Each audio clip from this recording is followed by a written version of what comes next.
It was during this time also that Taylor called me. It was like 3 in the morning. I was working on the mural at the edge of East Los Angeles. He goes, you need to come down here because you're going to be in this gallery scene where your work is being shown, all the paintings that you've done. And I said, well, right now? He goes, yeah, right now. We need for you to come down, get fitted, and we need you on the set in 45 minutes. I got there and the director says, okay, when I go like this, you step into the light and say, Hey, Crucito, congratulations. Come on for an abrazo, ese. or something like that. And I said, well, what kind of character am I? Am I pissed off at him? He owes me money, I know that, but what kind of character? And I thought we were going to rehearse this. No, we don't have time like that. Just get out of the Woody, the car that I was in, step into the light and say that line. And he goes, and remember, we're spending $150,000 an hour. And I said, oh, great, thank you for telling me that. So I did it, I stepped out. And then when Jesse goes, "Húbole, ¿qué pasó, vatos?" or something like that, I stepped into the light and I go, "Hey, Crucito, congratulations! Come on for an abrazo, ese." And then Jesse goes, yeah, man, Gilbert, I'll be right there. I said, come check out my carrucha, carnal. But the best scene I did was when I say, "Hey, Crucito, 5 minutes," to come out for 5 minutes. But they cut that one, they didn't use that one. It was fun doing it. It was a great experience. And I became part of the Actors Guild.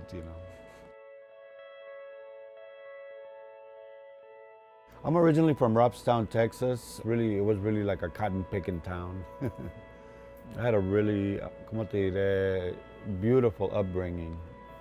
I was raised by a town, you might say. And we were migrant workers. And even though it was brutal work, we loved being with each other. It gave me a lot of willpower, and it really made my imagination soar because working in the fields is brutal work and you have to escape by imagining things, a lot more refreshing and beautiful than where you are at the moment. Nobody in my family or even in my town was artistic, or there was no writers or artists or anybody like that. We were all laborers. Well, when I turned 9, the machines came out to pick the cotton, so our work, a lot of our work slowed down. So that's when my parents decided to move to San Antonio. We had family here. There was a student walkout when I was in the 10th grade. It was during the start of the Chicano movement. It was 1968.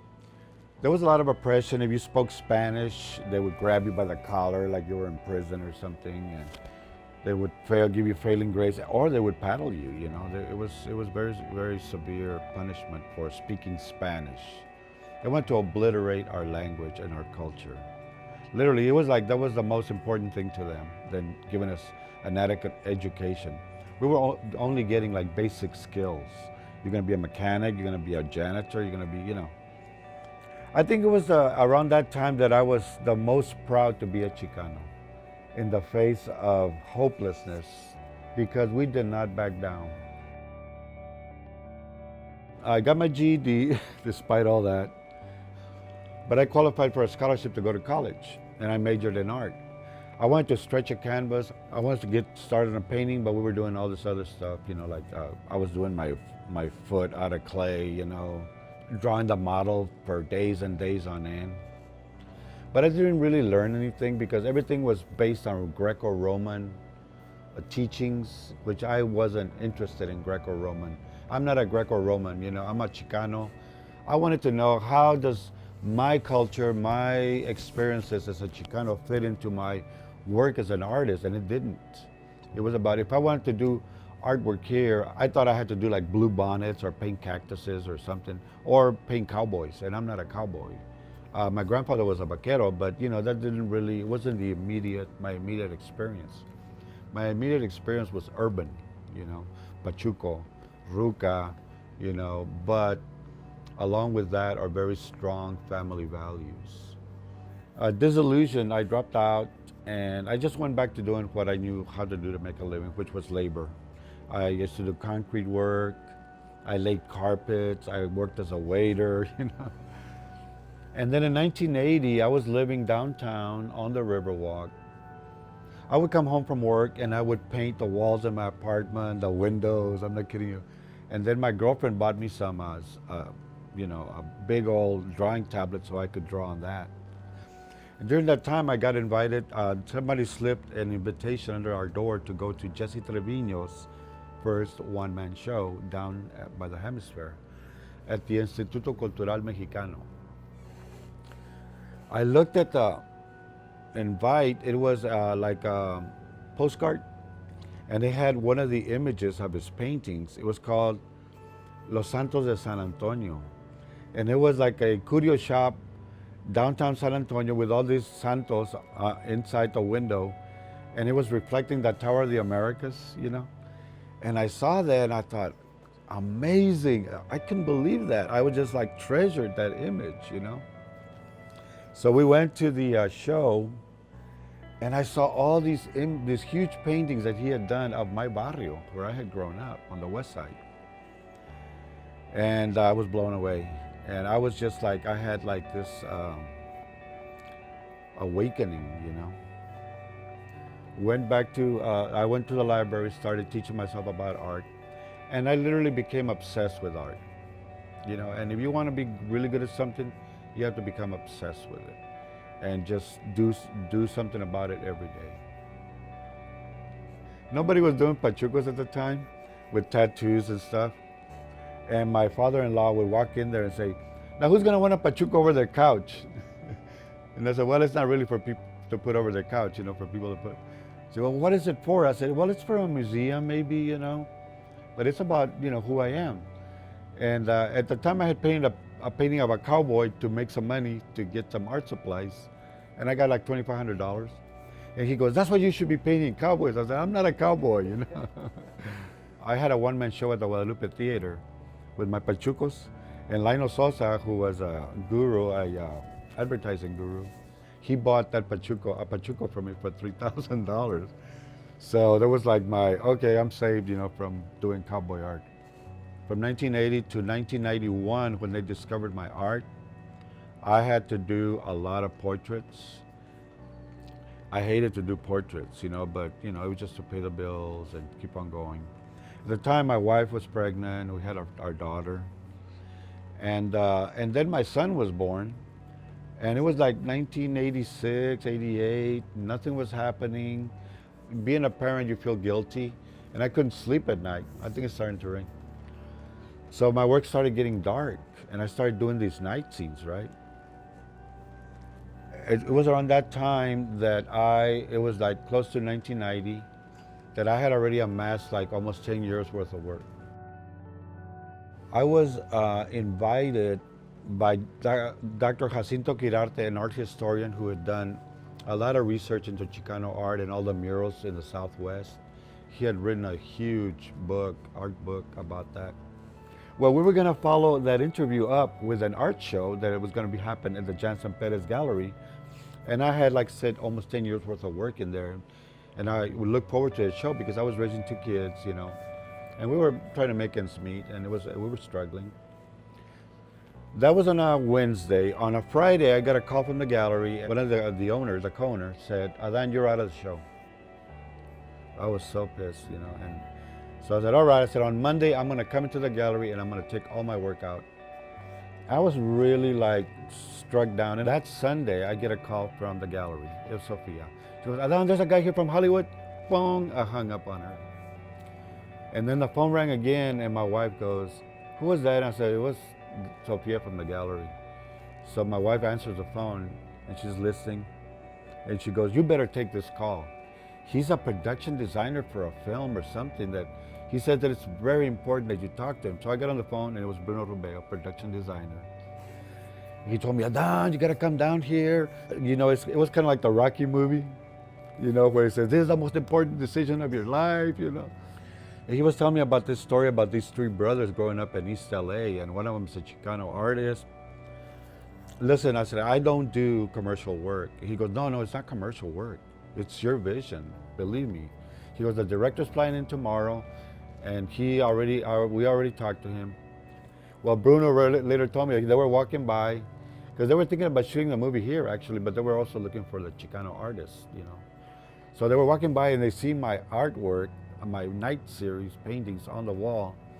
And they said, look at that painting, you know, it was La Media Luna, which ended up selling for 60,000 later in LA.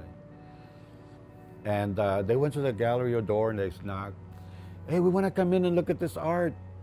And they go, no, we're hanging a show, we're closed. It was a Sunday. No, but we're from Hollywood. And they said, no, we're busy. So they called Convention and Visitors Bureau, and Eduardo Diaz, who was in charge, he had one of my paintings in his office. He called the gallery and said, hey, these guys are from Hollywood, man, y'all better open the door, you know. And Eduardo Diaz knew better, right? Because he knew that them. He goes, you know that there's more work in the back in storage. You need to show them their work. Well, they went back there and they saw my early work, like those cruisers, the two guys in the car. This is perfect. This is just what we're looking for. That's when he called the director, right? The director flew in and he told me the story about these three brothers. And he goes, Adan, I have a task for you that is very huge. He goes, and I want to tell me right now, can you do it? You need to create over 30 original pieces for this film, for the character Crucito. Do you think you can do it? And I said, shit, man, I used to pick cotton all summer. What are you talking about? I can do it, yeah. I can show Hollywood what Chicanos can do. Next thing I know, all my dreams came true in an avalanche. You know, money started pouring in like crazy. They built a studio for me so I could create the work here, so I could be close to my family, my kids. At the same time, the Metropolitan came to town and they bought two of my pieces, you know, for their permanent collection. The Metropolitan, you believe it? So like I said, all my dreams came true in an avalanche. And all this time that I was broke on my ass and everything, I kept telling myself, collectors are fighting over my work. My paintings are selling for thousands and thousands of dollars and the price keeps going up and up. You know what? That's exactly what happened. And one painting sold for 60,000, like I said. And when I go talk to students in high schools about the struggles of life, I tell them when things look the bleakest, hang in there because the best is yet to come. And it's right around the corner. The worse it is, the better the reward that you're gonna get. So don't lose your head, stay in there. And I started doing all the artwork here in this studio, including the big painting that Jesse cuts. I did it on this wall. The mural, I did it in LA, you know, and I had to go over there to do it. But the schedule was so rigorous that I almost went blind, you know. And I was getting cramps in my hand from painting. I was doing a painting a day. Like that Paco painting, you know, the Vatos Locos painting, those were done in one day, from morning till 3 in the morning, you know. So, but I loved it. They would fly me over there when there would be a scene where my art is involved. They wanted me there for the gallery scene, for the scene where Jesse cuts the paintings. And I was blown away by the acting by these guys. I felt like it was really happening, you know, like they were really in this moment, you know, in this life-altering moment. I was working on the mural and I could not get his face right because he had a beard and they didn't have any pictures of him without a beard, and they wanted me to paint him when he was younger, right? I would paint his face in the mural. I would take a Polaroid of it and I would race across town to where they were filming a scene with Paco and, you know, Alma, which was cut. And I would show the director. I would run up the stairs to where they were filming, go through all these little, you know, loops and stuff. Show the director the Polaroid. He looked at the face. He goes, no, it's not right. Do it again. I literally painted his face like 10 times to get it right. When I first saw the movie, it was 4 hours long in LA when they had the dailies. We all went in there to see it. And I thought if they cut anything out, it's not gonna be the same. It's not gonna be the full impact that the movie can have. But they did, they got it down to 3 hours. But by and large, I was just happy to get all that work done. And during that time, I had gotten that work done. The Metropolitan wanted me to go, invited me to have a show at the Metropolitan and talk about to art professors about Chicano art. But I told William Lieberman, the guy who bought my work, I said, how many other Chicano artists do you have in your collection, in the permanent collection? He goes, you're the only one. He goes, you know what, I don't want to be a token Chicano artist for you. Collect more Chicano artists and I'll be glad to go down there and have a show. That same summer, the Smithsonian invited me to go down to do the same thing. And I said, how many? They go, you're the only one. You know, We had some Cuban artists, they had some Puerto Rican artists, but no Chicano. I said, well, when you get some Chicano artists in your collection, I'll be glad to go down there and have a show. Well, they got Jesse Trevino to go down there, and they wouldn't even buy one of his paintings. These businessmen from San Diego had to buy the painting and donate it to the Smithsonian. Years later, when I was in the Chicano Vision Show, and it traveled for 5 years across the country, opening up in museums across the country, none of them bought any of our work, not any of the museums. I've sacrificed my career to be a Chicano artist. Blue chip galleries don't touch our work, or at least mine, because it's too Chicano. The museums here, I only have one painting of Juanito in Sama that was donated. For years they've been, oh, Adan, we want to collect your work, we want to collect your work. Never done anything about it. The Magnay tampoco, they have nothing but artists that are safe, Hispanic artists, that don't really touch on Ruca or Pachuco or, that's too Chicano, that's not what we want here, and they think that even the word Chicano is demeaning to our culture. Give me a fucking break. Without the civil rights movement, we would have never had a chance to be artists, writers, you name it, We would have been stuck as laborers without a voice, and they're, that's how they react to our contributions to Chicano art.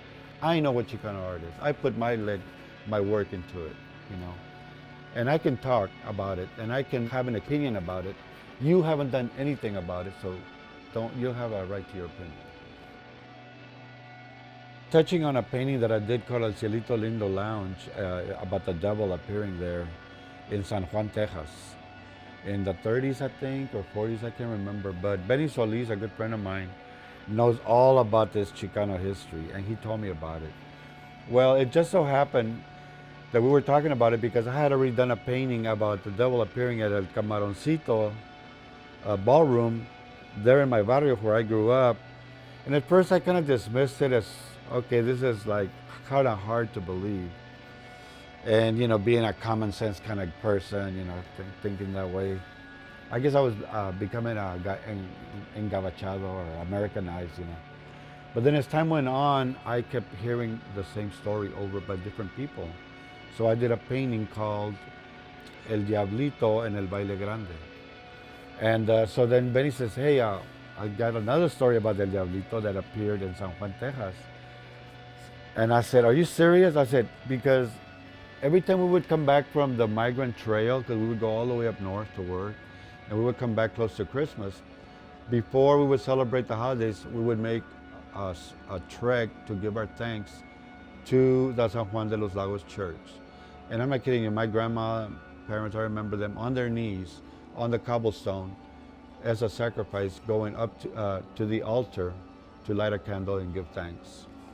And what a story, man. I mean, that's the kind of art that I am proud of, because it's about our gente, our myths, which are holy to me now, There's significant things, in our cultura that we have, technology has helped us to just forget about them, dismiss them as, lies or, imagination or whatever. But who knows what they are, You don't know, you don't know what's real and what's not real. This world is very complicated and it's very, very mysterious.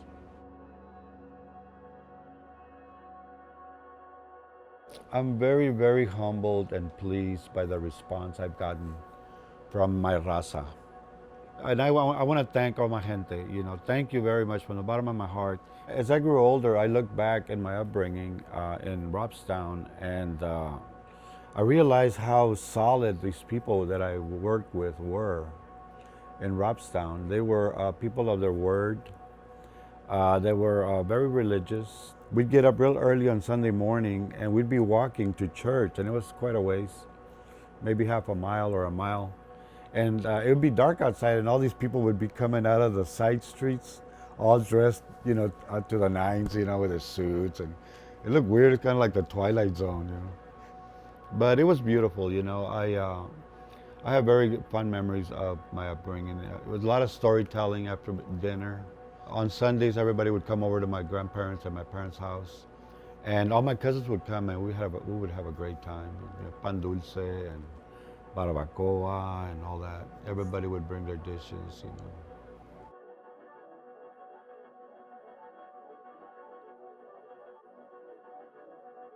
My name is ADAN Hernandez. I'm a local San Antonio Chicano artist.